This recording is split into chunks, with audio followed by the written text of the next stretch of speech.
ये एक सॉफ्टवेयर है होन्युआन 3D। ये आर्टिफिशियल इंटेलिजेंस से काम करता है और इसको इस्तेमाल करके हम लोग एक सिंपल कैमरे से खींची हुई या मोबाइल फ़ोन कैमरे से खींची हुई एक फ़ोटो को 3D मॉडल में कन्वर्ट कर सकते हैं।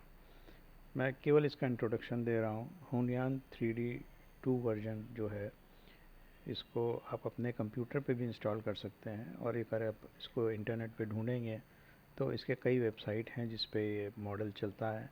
और अगर आप उसमें भी ऐसा ही इंटरफेस मिलेगा और अपनी फ़ोटो अपलोड करके आप एक 3D मॉडल बना सकते हैं, और वो भी बहुत ही जल्दी, कुछ ही सेकंड्स में।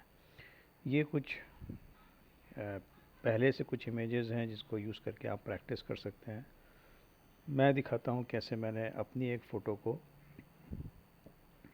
3D मॉडल में कन्वर्ट किया। ये प्रॉम्प्ट है, टेक्स्ट प्रॉम्प्ट, जिसमें आप लिख के उसको कुछ ऑप्शन दे सकते हैं और वो बना के देगा। एक इमेज प्रॉम्प्ट है, मैं इमेज प्रॉम्प्ट यूज़ करूँगा और इस इमेज प्रॉम्प्ट को यूज़ करके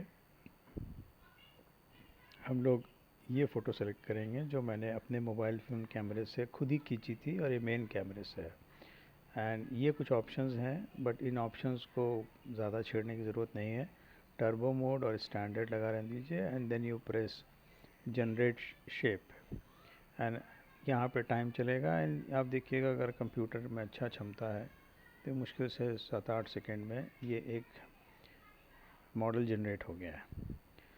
और ये भी मैं जोड़ दूं कि इस मॉडल में कुछ बारीकियां होंगी जो मिस होंगी, जैसे कि अगर हम लोग देखें तो इसमें आईब्रोज़ उतनी अच्छी नहीं बनी है। कॉर्निया या आँख का जो स्ट्रक्चर है, वो पलक उतना अच्छा नहीं बनता। और इसको वापस आप ब्लेंडर में लोड करके ये सब चीज़ें स्कल्प्ट कर सकते हैं, जो एक अलग लेक्चर हो सकता है। मैं आपको इससे मैंने जो एक मॉडल बनाया है वो भी दिखाता हूँ।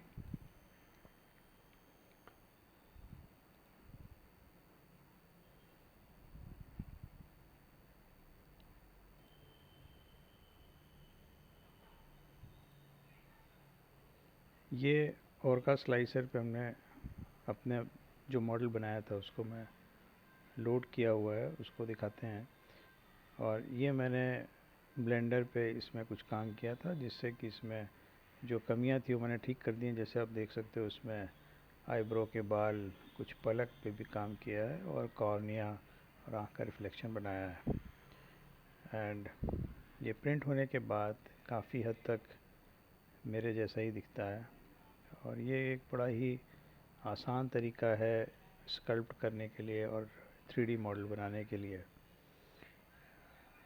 देखिएगा, इसको अगर इस्तेमाल करें तो कई तरीके आगे भी हैं जिसमें आप अपने सिस्टम पे भी इसको इंस्टॉल कर सकते हैं, क्योंकि जब आप बाहर की किसी वेबसाइट के मार्फत यूज़ करेंगे तो वो कुछ या तो क्रेडिट देगा या आपको एक लिमिट कर देगा। लेकिन अगर आप अपने सिस्टम पे इंस्टॉल कर सकते हैं फ्री ऑफ कॉस्ट, तो ये एक अच्छा विकल्प रहता है।